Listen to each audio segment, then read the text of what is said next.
Hello students, शुरू करने जा रहे हैं इलेक्ट्रिक फील्ड का लेक्चर नंबर 2।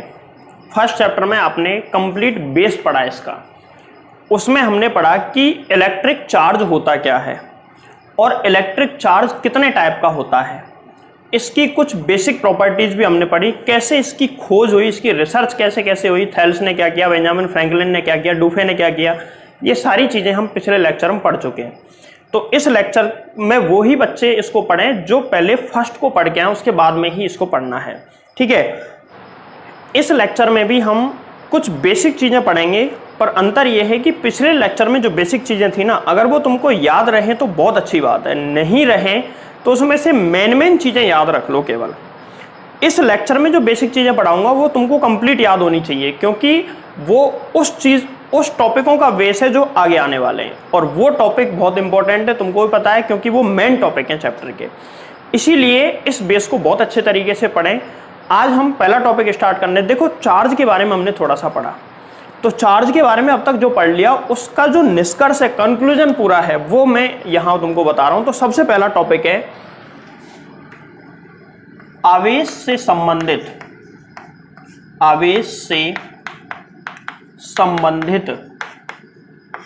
महत्वपूर्ण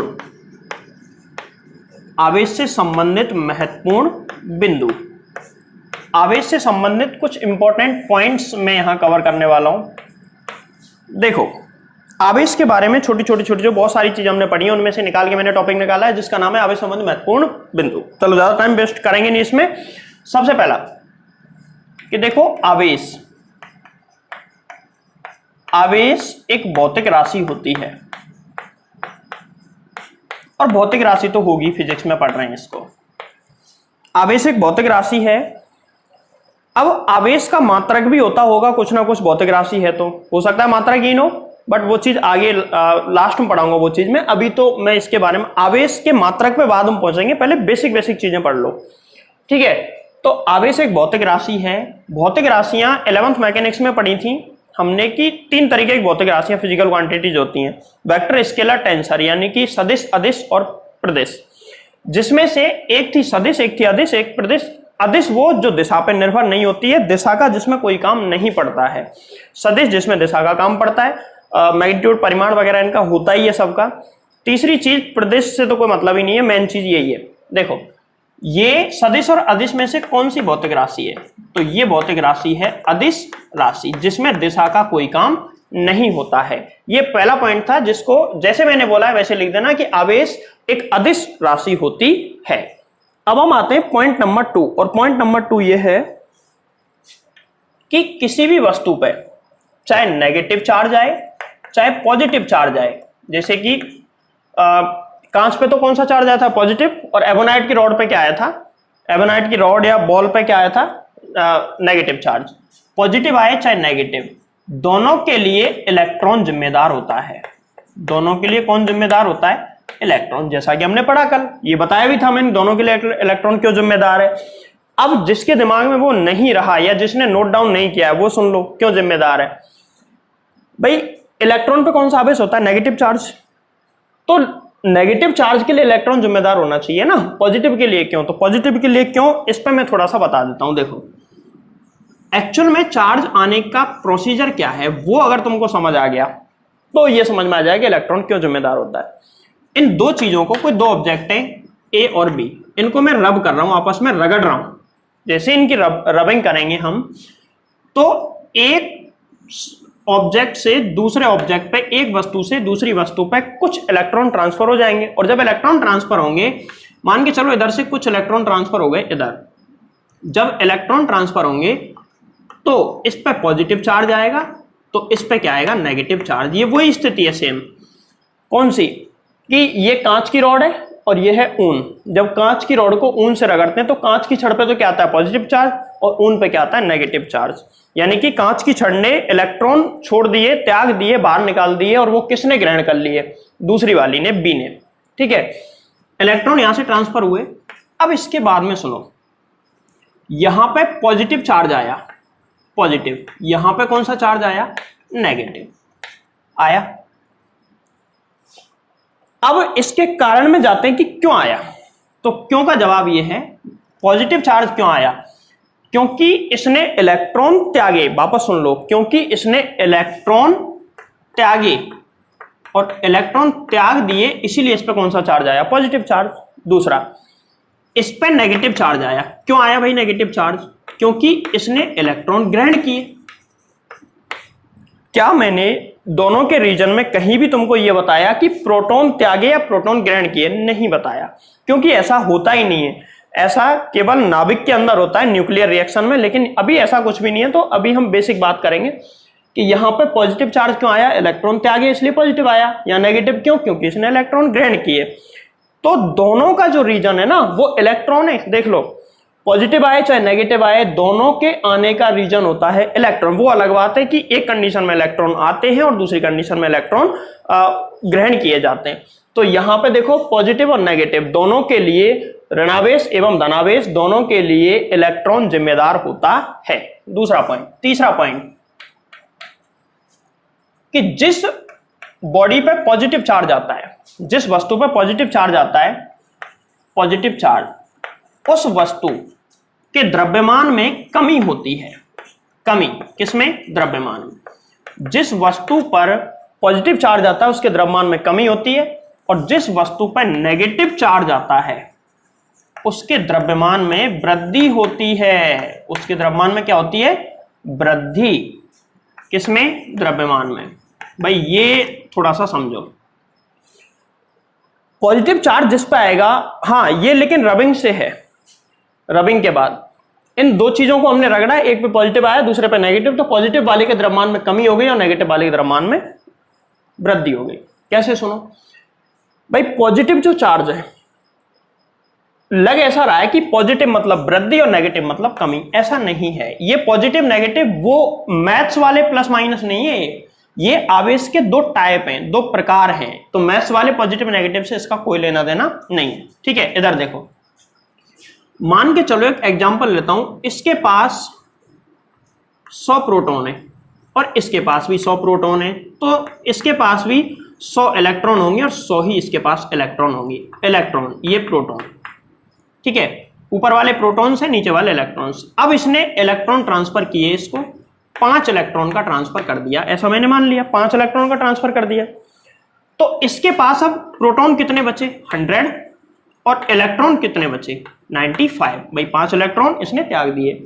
इसके पास प्रोटॉन कितने बचे? 100, और इलेक्ट्रॉन कितने बचे बताओ? 105, 105। ठीक है, अब मुझे बताओ, टोटल जो मास होता है वो 3 चीजों से बनता है, प्रोटॉन, न्यूट्रॉन और इलेक्ट्रॉन।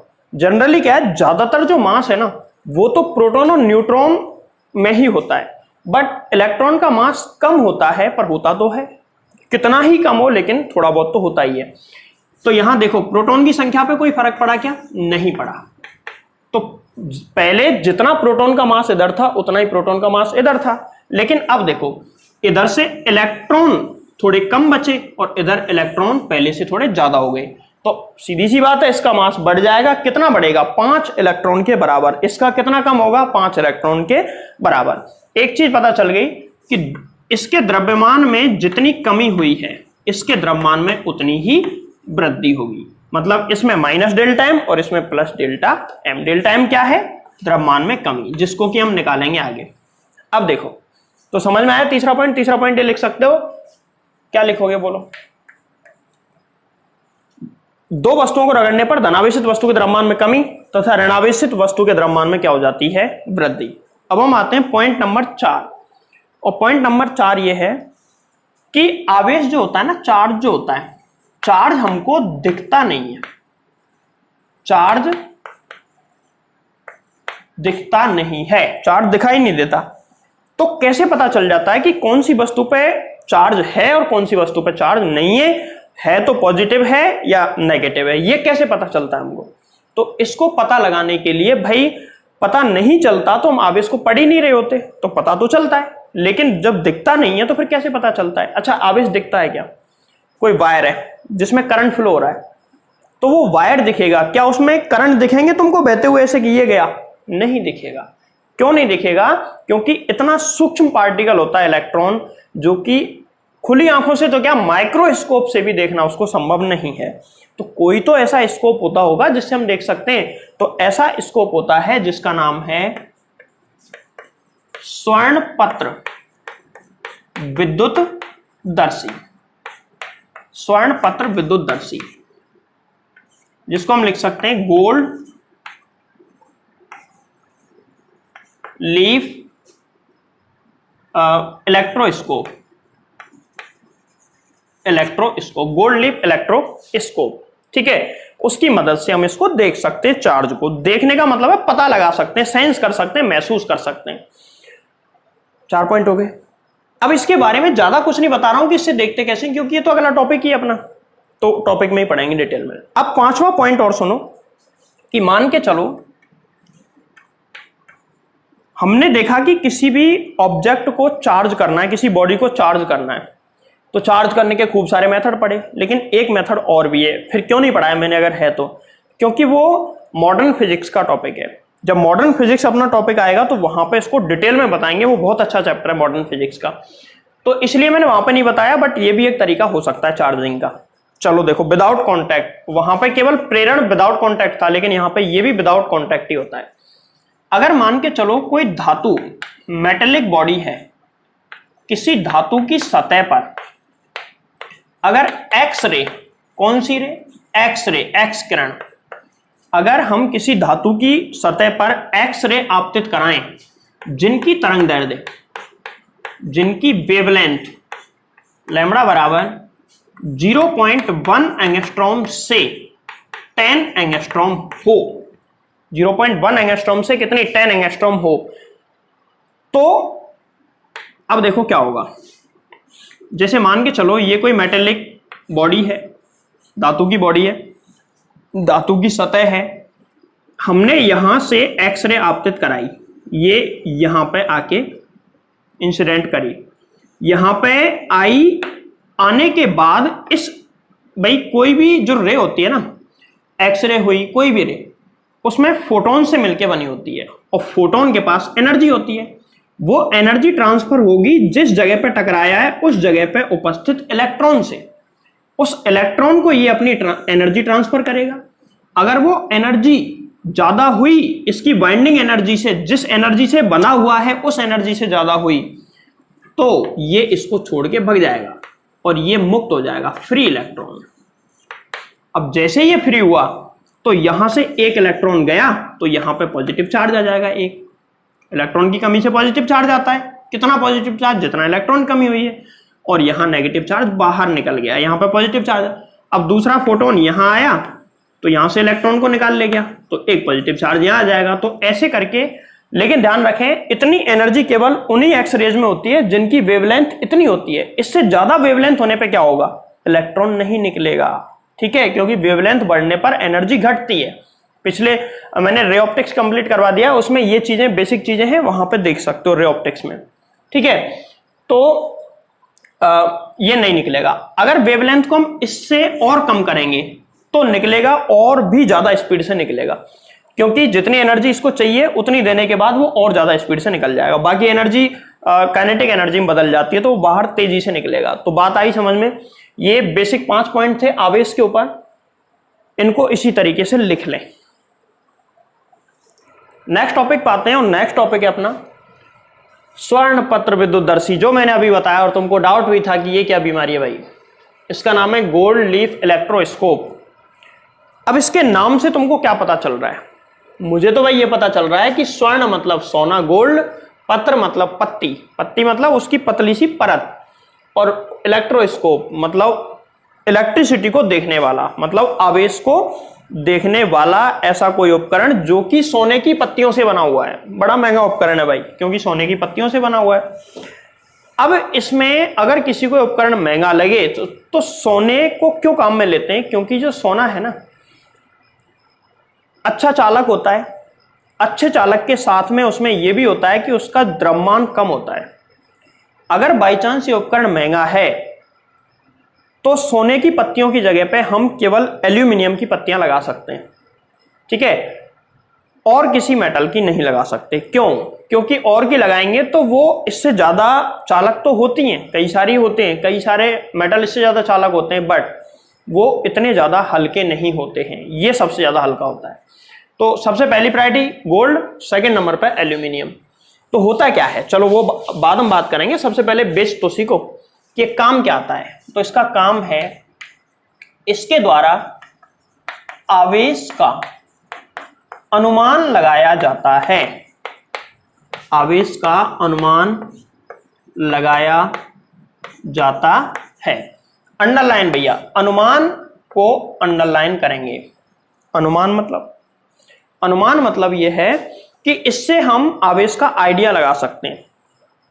मतलब मैं क्या कहना चाह रहा हूं वो सुनो। अनुमान का मतलब यह है कि हम ये पता लगा सकते हैं इससे कि किसी वस्तु पर आवेश है या नहीं, और है तो वो कम मात्रा में है या ज्यादा मात्रा में। अब अगला सवाल यह है कि अगर तुमसे पूछ ले कि कितना है, तो वो ये उपकरण नहीं बता पाएगा। ये उपकरण सिर्फ ये बताएगा कि किसी वस्तु पर आवेश है या नहीं है, और है तो कम मात्रा में है या ज्यादा मात्रा में, कितना है नहीं बताएगा। ठीक है, तो अनुमान क्यों कहा? क्योंकि एग्जैक्ट कभी भी बताता ही नहीं है। चलो साहब, इसकी बनावट हम पढ़ते हैं।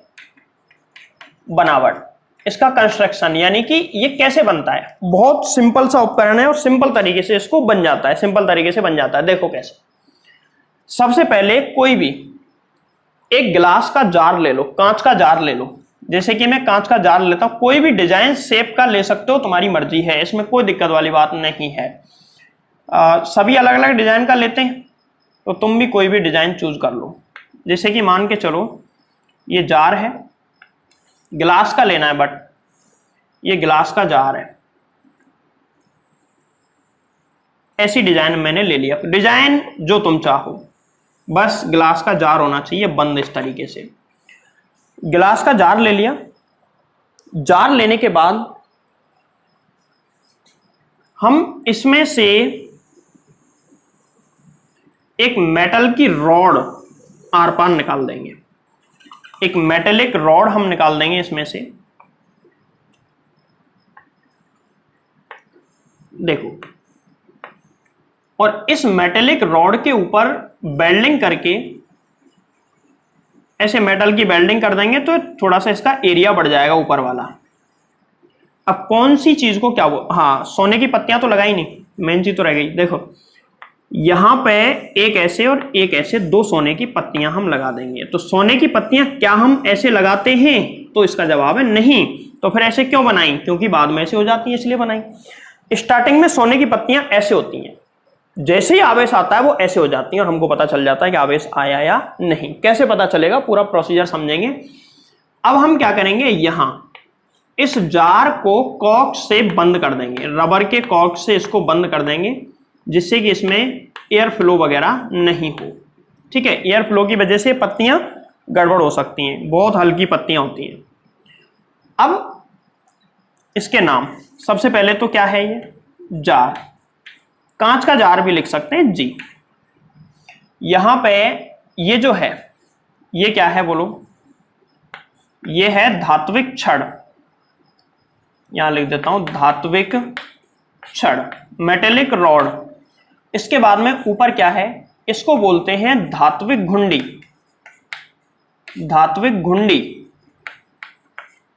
इसको हम नॉब, धात्विक घुंडी यानी कि मेटेलिक नॉब। ये मेटेलिक रॉड, और ये हैं सोने, गोल्ड लीव्स यानी कि सोने की पत्तियां। तो लिखो तो लिख दो, नहीं तो कोई बात नहीं, यहां पे लिख सकते हैं चाहे तो, सोने की पत्तियां। इंग्लिश मीडियम वाले लिख देना गोल्ड लीफ। ठीक है, इतना सा उपकरण है केवल। अब ये तो था इसकी बनावट। तो सबसे पहले डायग्राम बनाना है आपको। डायग्राम बनाने के बाद इसकी बनावट में कुछ पॉइंट्स लिख देना, अगर तुम खुद लिख पाओ, नहीं तो मैं बता देता हूं कैसे लिखोगे। पहला पॉइंट, सबसे पहले कांच का जार लेते हैं, पहला पॉइंट हो गया।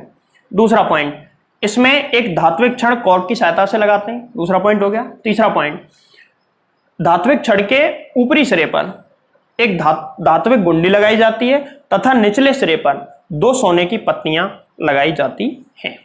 ये इसकी बनावट हो गई। इसके बाद में हम आते हैं इसकी वर्किंग, क्रियाविधि, कि ये काम कैसे करता है। क्रियाविधि देखो काम कैसे करेगा, ये वर्किंग क्या है इसकी, कैसे पता चल जाता है इससे कि वास्तव में किसी ऑब्जेक्ट या किसी बॉडी पर चार्ज है या नहीं। काम करने का तरीका, मान के चलो मैंने तुमको एक चौक दे दिया कि भाई तुमको बताना है कि इस पे चार्ज है या नहीं, आवेश है या नहीं।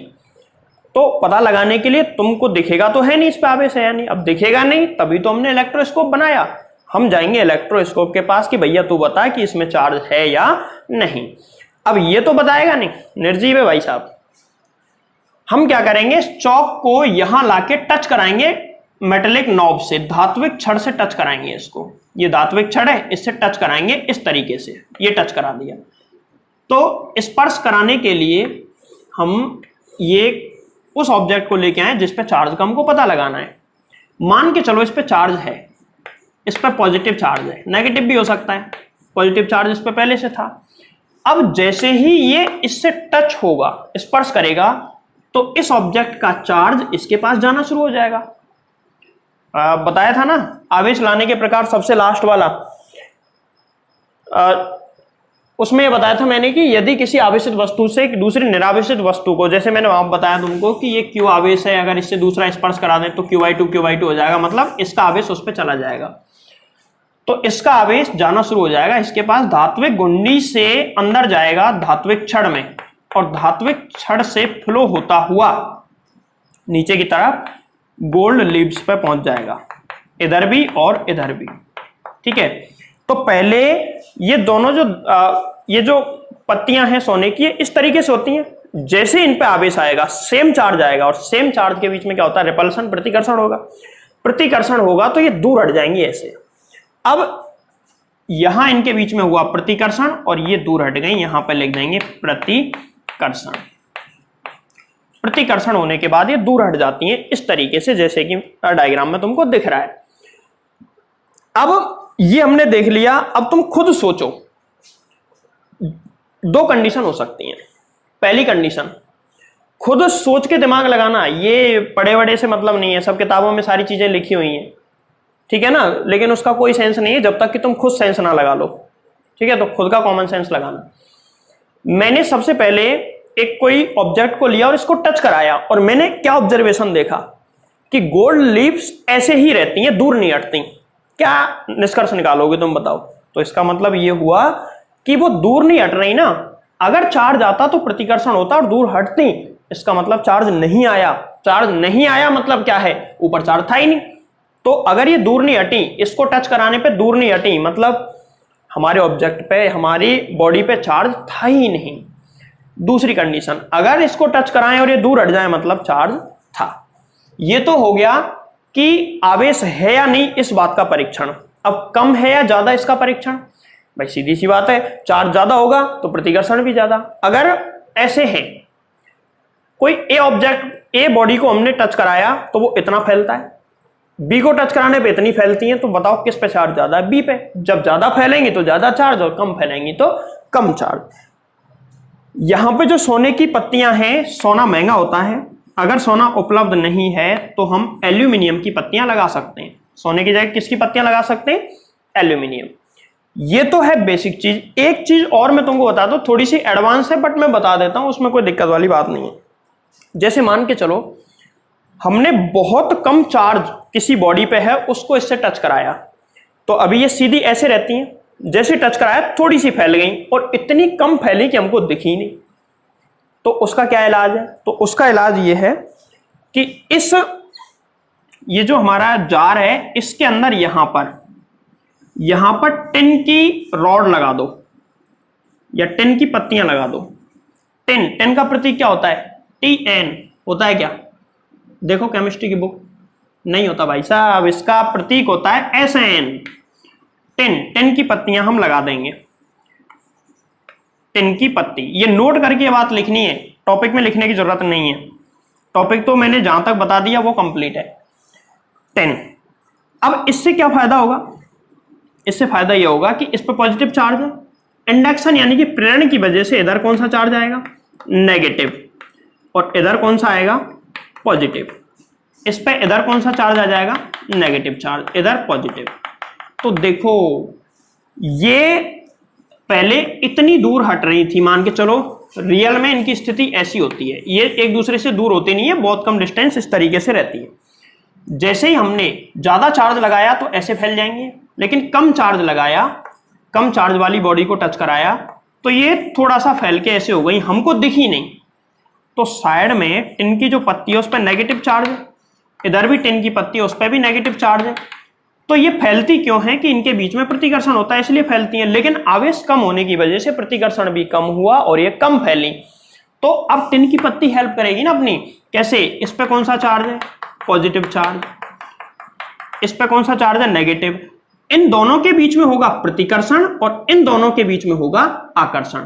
ये दोनों एक दूसरे को तो दूर हटाएंगी और इसके पास जाना चाहेगी। तो अब अभी तक अगर इतनी फैल रही थी तो अब थोड़ी सी ज्यादा फैलेगी, इसकी तरफ जाएगी, ज्यादा फैलेगी तो हमको पता चल जाएगा कि आवेश है या नहीं। ये कंडीशन तभी लगानी है जब आवेश कैसी मात्रा में हो, कम मात्रा में।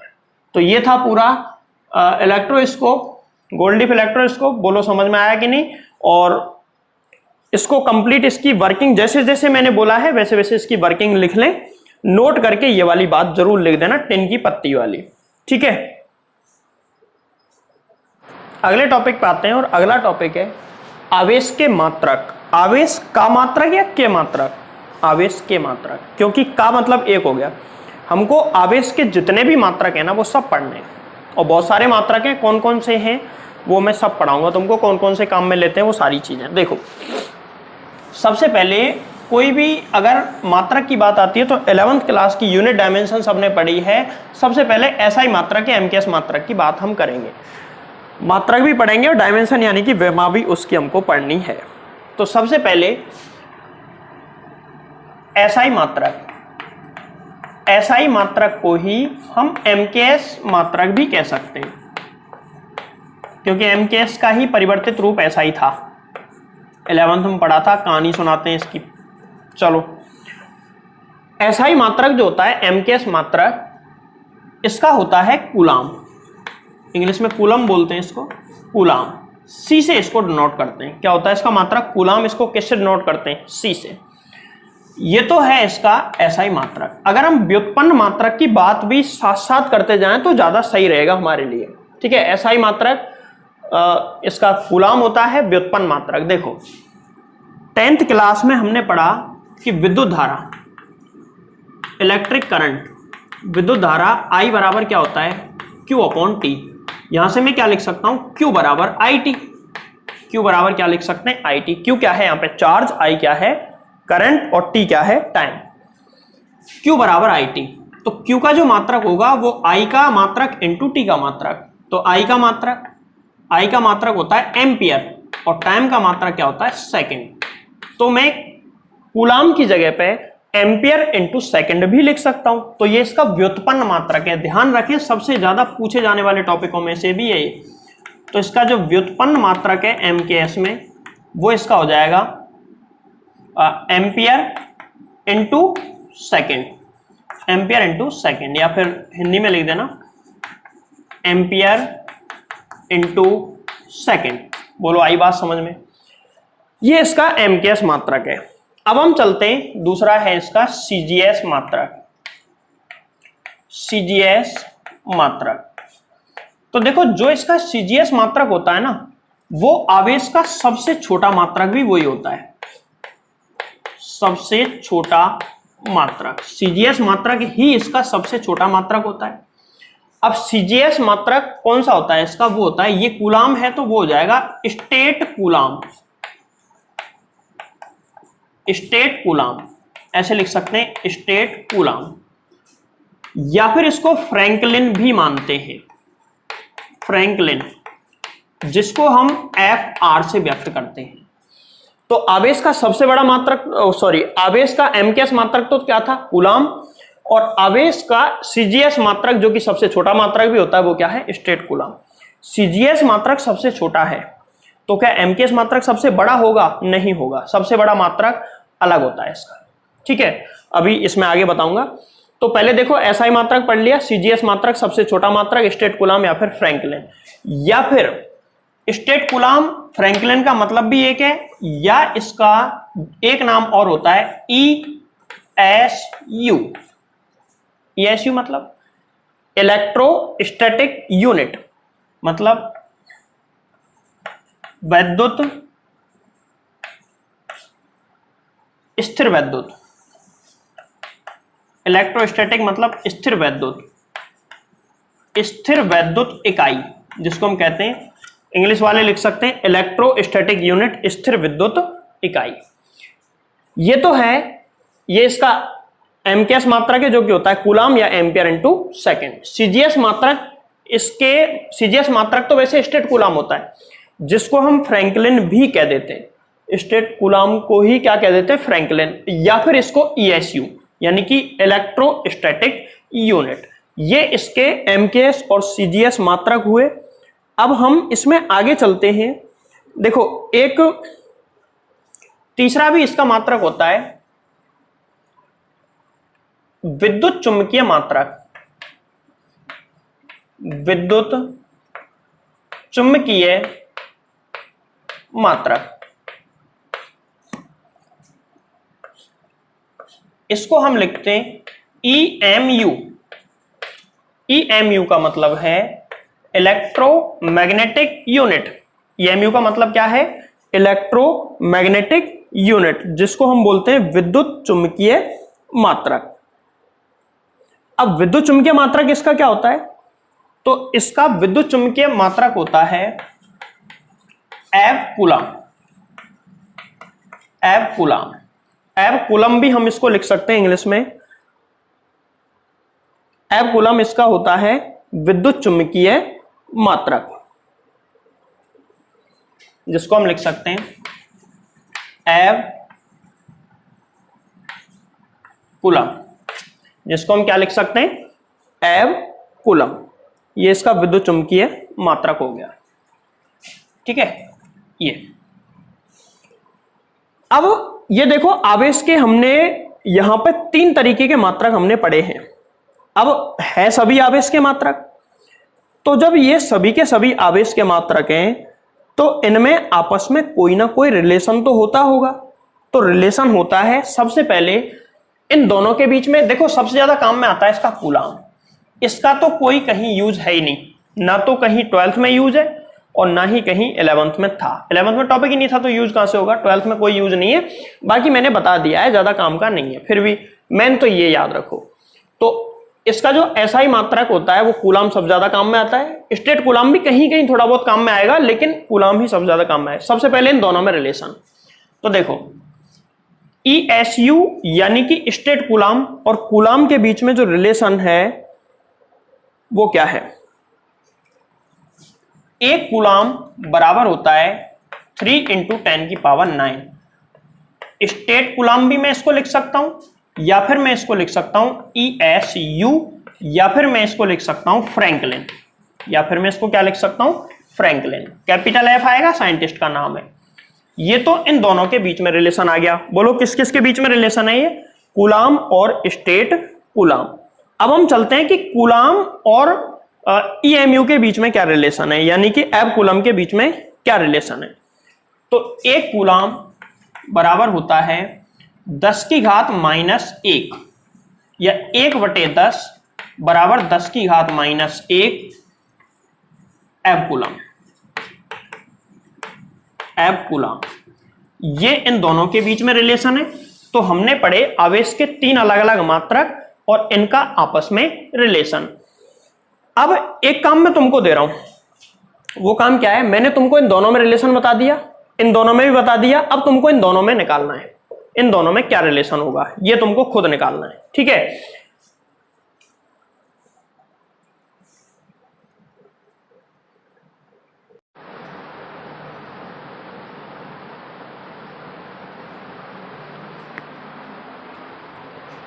देखो अगला लेते हैं, सबसे बड़ा मात्रक।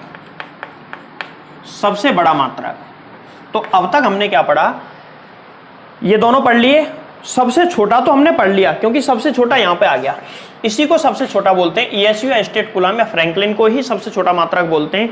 सबसे बड़ा कहीं भी नहीं आया है।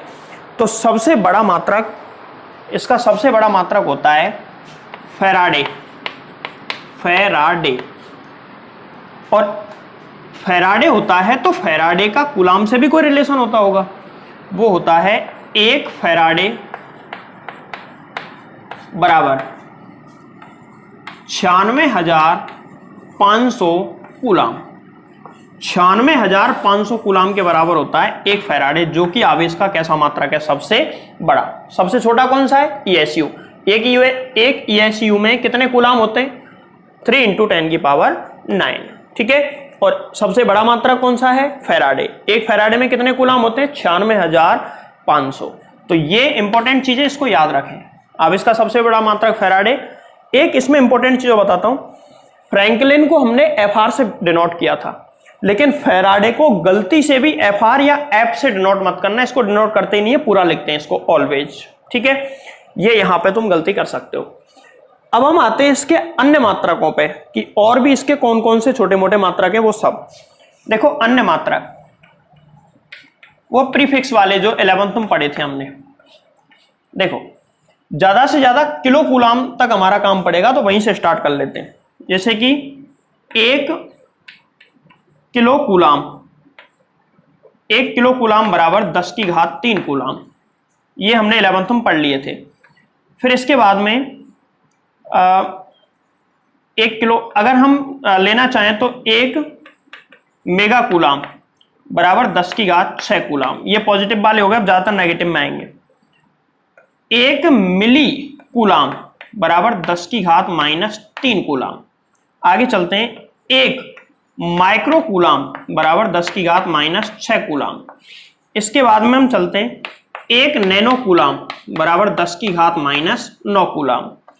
तो ये नैनो पिको इस तरीके से आगे बढ़ते जाओ, बाकी नैनो कूलम तक ही काम हो जाएगा, ज्यादा आगे जाने की जरूरत नहीं है। नैनो के बाद पिको चल जाओ, 10⁻12 कूलम होता है, चाहो तो लिख लेना, ज्यादा जरूरत वैसे है नहीं। ये हो गए इनके छोटे मोटे मात्रक। अब हम क्या करेंगे, इसमें इलेक्ट्रॉन का रोल हमने देखा है, आवेश में इलेक्ट्रॉन का रोल है, तो इलेक्ट्रॉन पे कितना आवेश होता है। मैंने यहां पे टोटल 1 2 3 4 5 ऐसे कण लिखे हैं, आवेशित कण, जिनका द्रव्यमान कितना होता है और इनका आवेश कितना होता है, ये हम पढ़ेंगे। और इन्हीं कणों का काम पड़ेगा पूरे चैप्टर के अंदर। सबसे पहले देखो इलेक्ट्रॉन, जिसके बारे में सब जानते हैं क्या होता है, फालतू टाइम खराब करने से मतलब नहीं है। तो मास ऑफ इलेक्ट्रॉन, इलेक्ट्रॉन का मास ऑफ इलेक्ट्रॉन me, और चार्ज ऑफ इलेक्ट्रॉन QE। देखो इसका जो मास होता है ना, वो कितना होता है? 9.1 × 10⁻31 किलोग्राम इसका मास होता है। इसका चार्ज कितना होता है? वो होता है -1.6 × 10⁻19 कूलम। तो किसी भी इलेक्ट्रॉन पे द्रव्यमान इतना होता है इलेक्ट्रॉन का, और उसका आवेश इतना होता है, ध्यान रखें इस चीज को। दूसरा चलते हैं प्रोटॉन, सब जानते हैं नाभिक में होता है, फिर भी कोई काम पड़े तो इसका निकाल लेते हैं। तो इसका मास होता है, इसका तो 9.1, इसका 1.67 × 10⁻27 किलोग्राम इसका मास इतना होता है। किलोग्राम है तो मास का है, कूलम चार्ज के लिए। चार्ज कितना होता है? जितना इलेक्ट्रॉन पे होता है उतना ही charge same to same proton पे होता है। तो प्रोटॉन पे लेकिन अंतर यह है कि इस पे नेगेटिव चार्ज है, उस पे पॉजिटिव चार्ज आएगा। कितना? Plus 1.6 × 10⁻19 coulomb. अब आते हैं, ये जो तीनों कण है ना, ये ऐसे हैं जिनके बारे में तुमको नहीं पता। ये तो बेसिक कण हैं जिनके बारे में हम छोटी क्लासों से पढ़ते आ रहे हैं, बट इनके बारे में तुमको नहीं पता। पहले बता देता हूं तीनों क्या क्या होते हैं। पॉजिट्रॉन, देखो E पॉजिटिव, E नेगेटिव होता है इलेक्ट्रॉन, और E पॉजिटिव होता है प्रोटॉन। ये एक ऐसा कण है जिसका आवेश होता है प्लस 1.6 × 10⁻19 कूलम।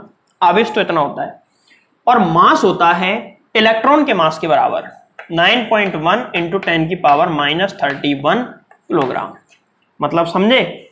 मतलब ये है कि ये एक ऐसा विशेष प्रकार का कण होता है जिसका बिल्कुल इलेक्ट्रॉन होता है, पर अंतर इतना है कि इलेक्ट्रॉन पर नेगेटिव चार्ज होता है और इस पर कैसा चार्ज होता है? पॉजिटिव। अगर हम इसको प्रोटॉन से कंपेयर क्यों नहीं कर सकते? क्योंकि प्रोटॉन बहुत ज्यादा भारी होता है, जबकि यह हल्का होता है इलेक्ट्रॉन की तरह। प्रोटॉन भारी होता है। तो पॉजिट्रॉन एक विशेष प्रकार का कण है जिसका द्रव्यमान इलेक्ट्रॉन के बराबर और आवेश प्रोटॉन के समान होता है। चलो, हमने इतने सारे परमाणु मॉडल पढ़े, सब पढ़े। नाभिक में होते हैं प्रोटॉन और न्यूट्रॉन, इलेक्ट्रॉन उसके चारों तरफ चक्कर लगाते हैं, लेकिन हमने कहीं भी नहीं पढ़ा कि पॉजिट्रॉन यहां होता है। पढ़ा क्या? बताओ। पॉजिट्रॉन नहीं पढ़ा। कहां होता है किसी परमाणु में? कहीं। इसका जवाब है कि ये कहीं भी नहीं होता। तो फिर क्यों पढ़ रहे हैं? कहीं होता ही नहीं है। जब ये कहीं है ही नहीं तो इसको पढ़ क्यों रहे हैं? इसलिए पढ़ रहे हैं कि नाभिकीय अभिक्रिया, न्यूक्लियर रिएक्शन जो होती है, उसमें ये कण उत्पन्न होते हैं। होते कहीं नहीं है, बट जब प्रोटॉन न्यूट्रॉन में बदलता है, न्यूट्रॉन प्रोटॉन बदलता है, तो E- और E+ कण उत्पन्न होते हैं। इलेक्ट्रॉन और पॉजिट्रॉन उत्पन्न होते हैं। जब उत्पन्न होते हैं तो वहां पढ़ने पड़ते हैं, तो इसके बारे में हमको नॉलेज होनी चाहिए। तो ध्यान रखना, परमाणु में नहीं होते, न्यूक्लियर रिएक्शन के दौरान नाभिक से उत्पन्न होते हैं ये कण। आगे आते हैं अल्फा कण। अब अल्फा कण क्या बीमारी है? अल्फा कण को हम 2He4 भी लिख सकते हैं। 2He4 तो हीलियम होता है, अल्फा कण कैसे हो गया? तो देखो, हीलियम क्या होता है कि ये हीलियम का नाभिक है जिसमें 2 प्रोटॉन होते हैं और 2 ही क्या होते हैं? न्यूट्रॉन। 2 नंबर पे आता है हीलियम, हाइड्रोजन हीलियम। 2 प्रोटॉन और 2 ही न्यूट्रॉन। अगर हम न्यूट्रॉन को छोड़ दें, क्योंकि इस पे चार्ज नहीं होता, चार्ज के हिसाब से न्यूट्रॉन का कोई मतलब नहीं है, तो इसके अंदर का चार्ज होता है नाभिक के अंदर प्लस का 2e, मतलब प्लस का 2e। ये माइनस का 2e है और ये प्लस का 2e। ये माइनस का e, ये प्लस का e। इसके चारों तरफ घूमते हैं पहली कक्षा में 2 इलेक्ट्रॉन। अब मैं क्या करता हूं, किसी भी तरीके से दोनों को, तरीके मैंने बता दिए, इसको मैं यहां से बाहर निकाल देता हूं। निकाल दिया बाहर। बाहर निकालने के बाद केवल क्या बचेगा? नाभिक। ये बाहर निकल गए तो कक्षा तो कुछ नहीं, खाली फ्री स्पेस होता है, तो खाली जगह होती है। ये बचा, इसको कहते हैं अल्फा कण। तो अल्फा कण एक्चुअल में क्या होता है? हीलियम का नाभिक ही अल्फा कण कहलाता है। अल्फा कण क्या होता है? हीलियम का नाभिक, जिसमें 2 प्रोटॉन होते हैं और 2 ही क्या होते हैं? न्यूट्रॉन। तो अगर हम आवेश की दृष्टि से देखें तो प्रोटॉन का ही रोल होता है, न्यूट्रॉन का कोई रोल नहीं होता। लेकिन अगर द्रव्यमान की दृष्टि से देखें तो प्रोटॉन और न्यूट्रॉन दोनों का ही बराबर रोल होता है। दोनों का द्रव्यमान लगभग सेम होता है। लगभग इसलिए कह रहा हूं कि एग्जैक्ट सेम तो नहीं होता, बट यहां पे एग्जैक्ट सेम पढ़ सकते हैं। ठीक है, देखो, सबसे पहले तो इसका चार्ज होता है, यहां पे 2 प्रोटॉन है, तो 2 इंटू 1 प्रोटॉन का आवेश 1.6 इंटू 10 की पावर -19 कूलाम। ये तो इसका आवेश हो गया। अब द्रव्यमान कितने कणों में? केवल प्रोटॉनों में ही द्रव्यमान है, न्यूट्रॉन्स में भी होता है। तो देखो, 2 इलेक्ट्रॉन और 2 न्यूट्रॉन, टोटल कितने कण हो गए? 4। सभी का द्रव्यमान लगभग बराबर है, तो इसका द्रव्यमान हो गया 4 इंटू प्रोटॉन और न्यूट्रॉन दोनों का मास लगभग सेम होता है, तो प्रोटॉन द्रव्यमान का 4 से गुणा कर दो। 1.67 इंटू 10 की पावर -27 किलोग्राम। तो ये तो होता है अल्फा पार्टिकल या अल्फा कण। बोलो समझ में आया कि नहीं? अब हम एक लास्ट कण और है जिसका नाम है ड्यूट्रॉन। इसके बारे में भी थोड़ा पढ़ लेते हैं। देखो, हाइड्रोजन के 3 समस्थानिक होते हैं। एक तो 1H1, 1H2 और 1H3, प्रोटियम, ड्यूटेरियम और ट्राइटियम, जिसमें से ये है ड्यूटेरियम। अब इस ड्यूटेरियम कैसे होगा? ड्यूटेरियम देखो, ये हाइड्रोजन का नाभिक है जिसमें 1 प्रोटॉन होता है और 1 ही न्यूट्रॉन होता है। 1H2 है ना, तो 1 + 1। इसके चारों तरफ पहली कक्षा में घूमता है कौन? 1 इलेक्ट्रॉन, हाइड्रोजन है। अगर मैं इस इलेक्ट्रॉन को निकाल दूं तो क्या बचेगा? केवल और केवल ये नाभिक। इसको हम बोलते हैं ड्यूट्रॉन। इसको हम क्या बोलते हैं? केवल ड्यूट्रॉन।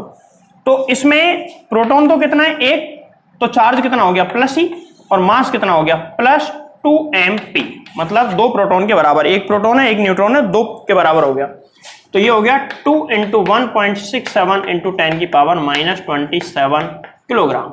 और ये कितना हो गया, एक प्रोटॉन के बराबर, तो प्लस 1.6 × 10⁻⁻19 कूलम। बोलो समझ में आएगी नहीं बात। ये 4 कण थे, इस टेबल को सेम टू सेम इसी तरीके से बना लें, स्क्रीनशॉट ले लो इसका एक। अगला टॉपिक लेते हैं जिसका नाम है आवेश तथा द्रव्यमान। आवेश तथा द्रव्यमान में अंतर, द्रव्यमान और आवेश में कितने डिफरेंस हैं वो हमको बताने हैं इन दोनों में। देखो सबसे पहले तो पहला डिफरेंस बताता हूं मैं कि अगर हम आवेश के लिए देखें तो आवेश हैज 2 टाइप्स।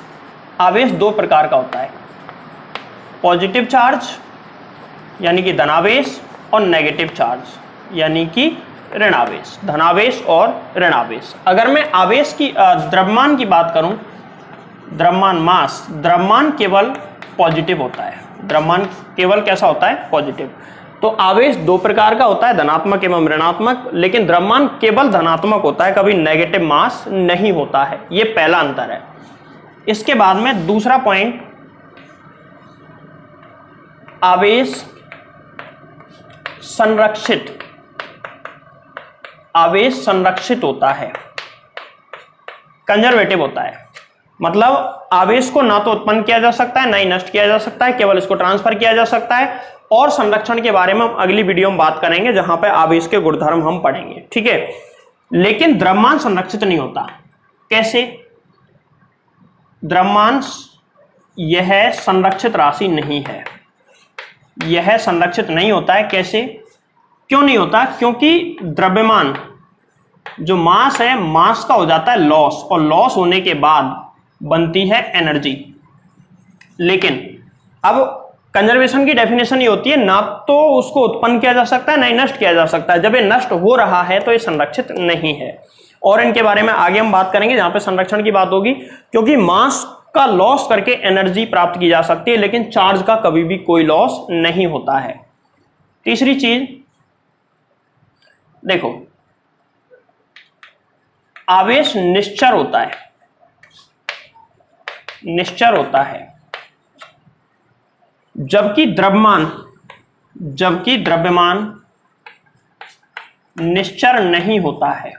क्या मतलब है इसका? इसका मतलब यह है कि अगर मान के चलो तुम्हारे पास एक आवेश है, ये पॉजिटिव चार्ज है, चाहे ये स्थिर हो चाहे गतिशील हो, चाहे तो ये स्थिर हो चाहे कैसा हो, गतिशील।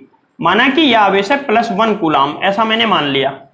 तो स्थिर अवस्था में अगर इसको मापेंगे तो इसका आवेश आएगा +1 कूलम, और गतिशील अवस्था में मापेंगे तो भी इसका आंसर आएगा +1 कूलम। मतलब ये नहीं है कि स्थिर है तो कुछ अलग और गतिशील है तो कुछ अलग, ऐसा नहीं होगा। तो ये निश्चर होता है। निश्चर मतलब नॉन वेरिएबल, जो कि बदलता नहीं है स्पीड के अकॉर्डिंग, ठीक है। अब हम आते हैं, द्रव्यमान निश्चर नहीं होता क्या? तो देखो पता लगाते हैं द्रव्यमान निश्चर होता है नहीं होता। पहली बात तो द्रव्यमान निश्चर नहीं होता है, मतलब स्थिर अवस्था में द्रव्यमान अलग होगा और गतिशील अवस्था में द्रव्यमान अलग होगा। अब भाई हमने तो देखा ही नहीं ऐसा कि स्थिर वस्तु का द्रव्यमान अलग और गतिशील का अलग होता है। स्थिर अवस्था में द्रव्यमान हमेशा कम होता है, और जैसे जैसे वो गति करना शुरू करता है उसका द्रव्यमान बढ़ता हुआ चला जाता है। उसको इस फॉर्मूले से हम व्यक्त करते हैं, m बराबर m0 अंडर रूट में 1 - v² अपॉन में c²। इस फॉर्मूले से नोट करते हैं, जहां पे m तो है स्थिर द्रव्यमान, m तो क्या है, स्थिर द्रव्यमान, और m0 है गतिशील द्रव्यमान। कैसा द्रव्यमान? सॉरी उल्टा लिख दिया, m0 स्थिर द्रव्यमान और m है गतिशील द्रव्यमान, ठीक है। और v है वेग, जिस वेग से वो द्रव्यमान गति कर रहा है, और c है, c बराबर 3 × 10⁸ मीटर पर सेकेंड, यानी कि स्पीड ऑफ लाइट। लाइट की जो स्पीड है वो इतनी होती है, तो ये c है लाइट की स्पीड निर्वात में। तो इस फॉर्मूले के अकॉर्डिंग द्रव्यमान बदलता है लेकिन आवेश नहीं बदलता है। अब द्रव्यमान कितना चेंज होता है, देखो अब द्रव्यमान ऐसा नहीं है कि मान के चलो कोई बाइक चल रही है, बाइक का द्रव्यमान है मान के चलो 150 किलोग्राम और वो चलते उसका द्रव्यमान 500 किलोग्राम हो जाए, ऐसा नहीं है। वो बदलेगा लेकिन थोड़ी बहुत मात्रा में बदलेगा, क्योंकि ये ज्यादा स्पीड पे ज्यादा बदलता है, कम स्पीड पे इतना फर्क नहीं पड़ता। जैसे कि बाइक ज्यादा से ज्यादा कितनी स्पीड पे चलेगी, 200-250 किलोमीटर पर घंटे। इसको चलो एक काम करना, मैं एक बता रहा हूं कि कितना बदलेगा ये निकाल के देखना। जैसे कोई बाइक है जिसका द्रव्यमान m0 बराबर है 150 किलोग्राम, उदाहरण के लिए मैं 150 किलोग्राम की बाइक ले ली, और इसकी जो वेलोसिटी है ना, इसकी वेलोसिटी ये चल रही है जैसे कि लगभग 300 किलोमीटर पर घंटे, बहुत ज्यादा स्पीड हो गई फिर भी 300 किलोमीटर पर घंटे। पहले इसको मीटर पर सेकंड में चेंज करना, कैसे करोगे, 5/18 से गुणा करके। तो इसको 360 ले लेता हूं जिससे कि सीधा कट जाएगा, 360 की स्पीड से चल रही है, तो इसको काटेंगे तो कितना आएगा, v बराबर 360 इंटू 5/18, ये 20 बार कट गया, 20×5 100 मीटर पर सेकेंड, ये इसकी स्पीड आ गई।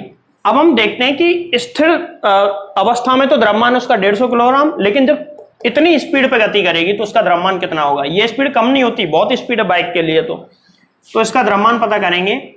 m बराबर m0 कितना है 150, m0 150